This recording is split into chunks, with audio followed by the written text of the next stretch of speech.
each other. So like I say, man, that's a good dude, man. It's good to have a person like that on your team that does more than what the title on their business card says. I think I've always felt like what a lot of indie artists don't realize is that when it comes to actually making it, if you got a pie chart, like the music is a small percentage of what it takes. I mean, Right.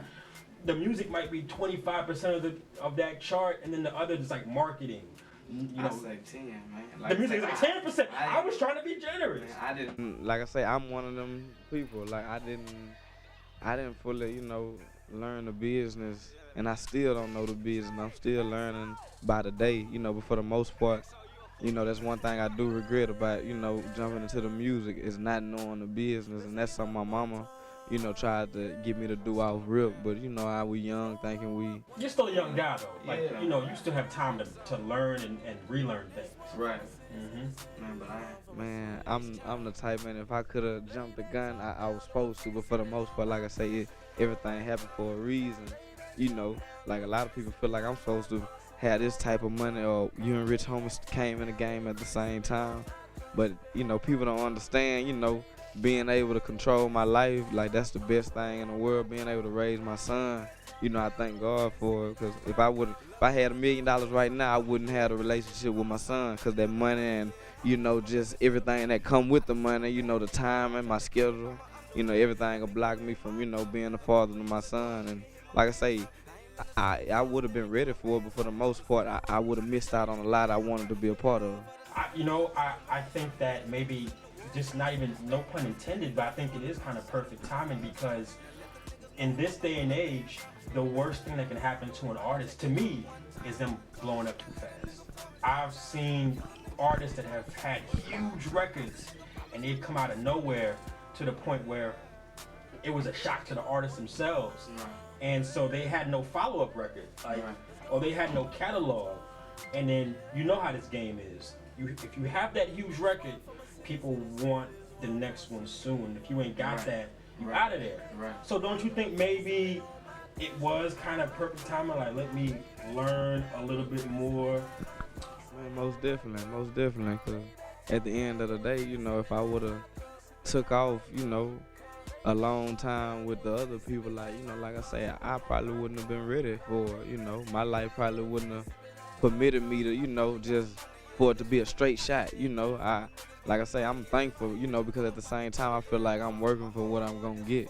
Not saying nobody else didn't, but for the most part, it was meant for them. Like I have to remind people that all the time, like, man, God ain't making no mistakes by, sending me through, this learning stage, the stage where I'm not able to, go off and live the life that they think I'm living, but I'm able to live, man. Like that, man, I got way more than I had. I used to rap for free in a trap, So for the most part, man, nigga get paid to do what I was doing for free, and a lot of people still, do it for free that was doing it before, I start rapping, before I took a piece of heart, for this music, So like I said, I thank God because it's perfect timing for real. So, for me. I mean, you went from rapping in the trap to getting paid to perform, which is always a good feeling when people are willing to, spend their hard-earned dollar to come see you do what you love. That's beautiful. What's it like now? I mean, would you get recognized when you step out and go certain places? Yeah, in the city, almost every gas station I pull up at, every stop I make, somebody gonna be familiar with me. I be at the gas station paying for gas, somebody tap me on the back. Good show last night, or keep doing your thing. I'm gonna get a superstar for real, Like, and it's something, like I say, man, when I was little, I wanted to be there because I used to jam Fat Pat, Lil Kiki, man, that's my background, man. My people, like, I'm a screwhead for real. Like, my people actually financially sponsor Screw before, like for his equipment, and, Lil Kiki, Big Hawk, all them people, like, I was raised around them, I can count, 20 plus times just being around these people while they're around my uncles and my old man, or they travel together, my cousins on on the Fat Pat tapes where he on the beach, like I say, it's like I say, I really live, the Houston, when they say, Houston got a background, a legacy about it that you can never go get nowhere else. Like I was raised under that. I live it, so for the most part, I'm really a screwhead. I really take pride in, continuing the Houston legacy. So you went from being a fan to having fans of your own. Now I know it's always a dope thing when the ladies come up to you and kind of run up to you and stuff, but how do you handle it when you see like guys walking towards you? I mean, they could be fans, they might not be fans. Like, how do you handle those kind of situations? I just keep a pocket rocket on. Oh, he got it on him. Nah, but for the most part, man, I just know. For the most part, man, I got faith. I believe. I think about it sometimes, but for the most part, man, when you blessed and you're a firm believer. I mean, I don't even let those thoughts shadow me. I just let them roll out. Cause for the most part, that's why I walk around how I walk around. As far as open-minded to the BS that can happen, that come with just the price of fame. I value life, highly. So for the most part, I ain't just walking out and figuring, I can't be touched or it won't be a clown that's trying to test me somewhere. Like, especially at the club, drinking liquor and everybody drugged up, intoxicated. Ain't no telling what'll happen. So, I mean, like I said, I just stay prayed up and, women that support me, I appreciate them highly. And, the fellas, I just, like I said, I keep my guards open, but for the most part, with open arms, I let, the people salute me, and take the gratitude from me. I've been at a couple of industry events and I've seen you there. You've always been pretty social, walking around.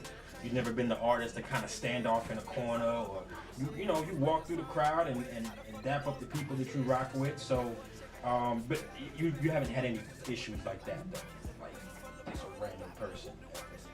No, nothing like that. And that's how we like it, man.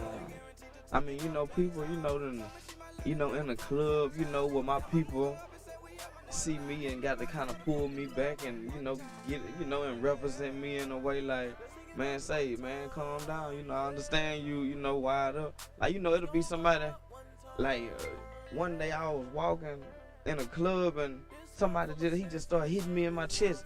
And I'm talking about, I grabbed his hand and, like, moved him. But my people hadn't came and got in. But he was saying, like, man, keep doing what you doing. You feel me?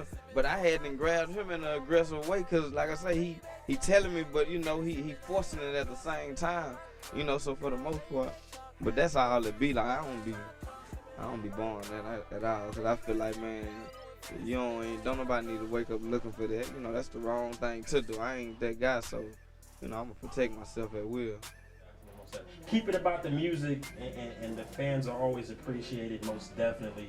Speaking of the fans, I want to give you a chance to kind of talk to your fans and our online family about tracks that you want them to hop online and check out. You got a new one.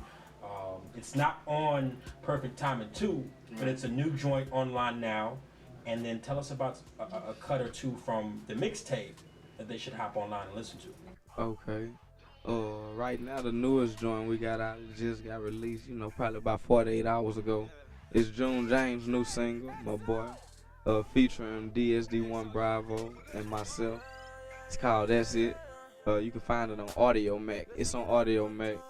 Like I say, it's a recent upload, so we just trying to, get the feedback, from the song. But it's a mover though, so we pretty sure it's gonna go up for sure. But for the most part, off the Perfect Timing 2, I like a lot of them. I'm thinking the joint I got with EXO, man, that's one of my favorite joints because it's kind of like just telling you, let's take it up one time, like forget about everything you got going on, and let's just celebrate. And like I said, them not the words, but that's the feeling. So, that's one joint I want, everybody to go check out. And then you got a joint with Zero on there, right? Yeah, that record, 97. I was spinning that record for a second. The joint I got was Zero and Slim Thug called Slowed and Pole, produced by June James. Were y'all all in the studio putting that one together, or how did that track come together? I had June James was making it for me, and something was wrong with the studio in the back, so we was in the front room where we just chilling at, and June brought the speakers in there, and man, he was making a beat, and I was like, boy, that's hard. And he was like, yeah, you like that Stunna Bam? That's for you, boy. So I come up with the hook, and it was a hook I did in the trap some years ago, about 4-5 years ago, and the hook fit. And I told Ferris before I recorded it, I told him I wanted Zero and Slim Thug on it.